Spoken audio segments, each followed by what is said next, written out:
Megsilbi ang taleteng musika di nga duang nasyon bang marapat yang meto nga masanting nga konserto. Iting benefit concert ang merapat king Santiago Apostol Parish o mas kilala bilang Betis Heritage Church anyang Sabado, January 6. Di natang yaketi bansa ang Excelsis Choir Group ang menibatan pa king Melbourne, Australia bang makayagom king masanting nga para sa ning karelang musika.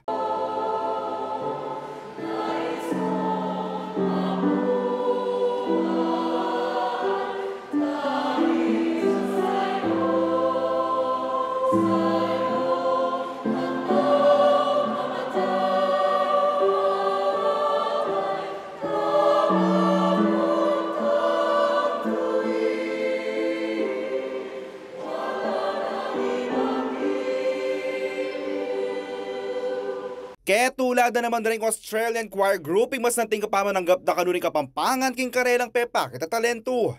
Oh, it's wonderful. Our welcome here has been just so very warm everywhere that we've been. Music is the universal language. It doesn't matter what language the words are in, the music speaks to everybody. Alila naman pailakwan galingan ding Mirabilia Day apag managul ning choir group ning Betis Guagua apanimunan na ning Father Kapampangan Liturgical Music ay Monsignor Greg Canlas. Ing pamit ang balda ning aduang grupo magpapakit niya kanunalalam ning kasalpantayanan ning musika ni pamisan metong dapat mangibabo. Siyempre, masaya ako kasi sabihin dapat music is a universal language. Right?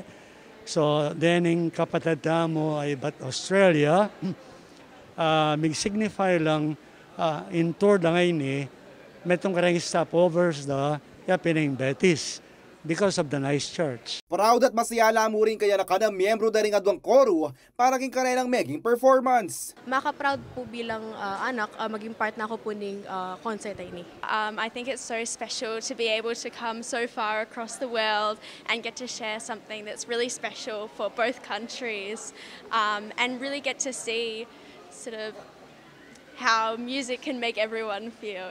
Samantala, makaparikil ring penakita ni konserto para king Santiago Apostol Parish Ministry of Catechist at king konstruksyon na ng Mirabilia Day Building School of Music. Kaya bay Felix Barrios, yakin kaya kayo talasuyong ating pusong makabalen, JM De Jesus.